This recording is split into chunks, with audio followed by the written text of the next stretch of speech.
4 table spoon oil, 2 துண்டு பட்டை, ஒரு 2 பெரிய வெங்காயம் பொடியாக நறுக்குனது. வெங்காயம் நல்லா வதங்கி வரட்டும். வெங்காயம் நல்லா கலர் மாதிரி வந்துருச்சு.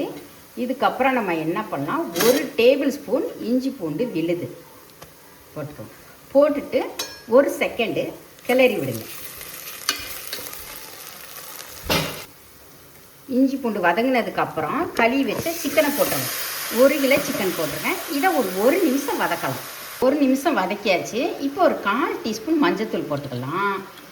அதுக்கப்புறம் 1 டீஸ்பூன் காஷ்மீர் மிளகாத்தூள் போட்டுக்கலாம். இது கலர் தான் கொடுக்கும், காரம் இருக்காது.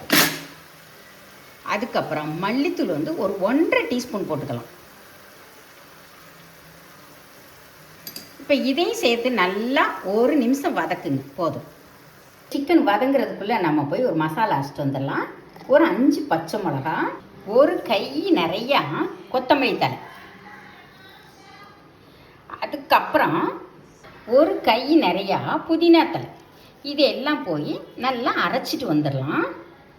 1 நிமிஷம் வதக்கியாச்சு. அதுக்கப்புறம் ஒரு 1/2 டீஸ்பூன் சீரகத்தூள் போட்டுக்கலாம். போட்டுட்டு அரைச்ச விழுது இருக்கு இல்லைங்களா, அதையும் போட்டுடலாம். போட்டுட்டு நல்லா 1 நிமிஷம் நல்லா வதக்குங்க. ஒரு 1/2 டீஸ்பூன் கரம் மசாலா போட்டுக்கோங்க. தேவையான அளவு உப்பு போட்டுக்கோங்க. கஸ்தூரி மேத்தி போட்டுக்கோங்க. போட்டுட்டு எல்லாம் 1 செகண்டு கிளறி விடுங்க. இப்போ ஒரு 1/4 கிளாஸ் தண்ணி ஊற்றிடுங்க. ஊற்றி குக்கரை மூடி, அதாவது இருக்கிறதுலே சின்ன பர்னரில் 3 விசில் வச்சு ஆஃப் பண்ணிடுங்க. குக்கரை மூடுறதுக்கு முன்னாடி இதுக்கு லைட்டாக ஒரு புளிப்பு சுவைக்காக என்ன பண்ணும், தயிர் போட்டுக்கணும். 1 டேபிள் ஸ்பூன் அளவு நல்லா கெட்டி தயிர் போட்டுக்கோங்க. போட்டுட்டு ஒரு கிளறி அந்த குக்கரை மூடி ஸ்டவ்வில் சின்ன பர்னரில் ஒரு 3 விசில் கரெக்டாக வச்சுருங்க. விசிலு டக்குன்னு அடிச்சிடணும். ரொம்ப லேட்டாக அடிக்கக்கூடாது. அடிச்சிச்சுன்னா ரொம்ப சிக்கனு கலண்டு போயிடும். இப்போ 3 விசில் அடிச்சது, 3 விசில் அடித்து ஸ்டீம் போயிடுச்சு. திறந்துடலாம்.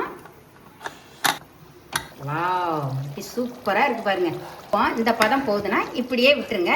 காரம்லாம் செக் பண்ணிக்கோங்க. உங்களுக்கு இந்த காரம் கரெக்டாக இருந்தது அப்படின்னா விட்டுருங்க. நல்லா காரசாரமாக சாப்பிடுவீங்கன்னா கடைசியில் கொஞ்சம் பெப்பர் பொடி போட்டுக்கோங்க. சூப்பராக இருக்கும். இப்போ ஃபைனலாக பொடியாக நறுக்குன்னு கொத்தமல்லியை போட்டு இறக்கிடலாம். கொத்தமல்லி போட்டாச்சா?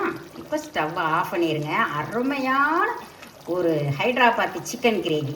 எப்போ பார்த்தாலும் ஒரே மாதிரி சிக்கன் அடித்து போர் அடித்து போச்சுன்னா அந்த மாதிரி ஒரு தடவை ட்ரை பண்ணி பாருங்கள். ட்ரை பண்ணி பார்த்துட்டு எப்படி இருந்துச்சு என்னன்னு எனக்கு கமெண்ட்ஸில் சொல்லுங்கள். தேங்க்யூ.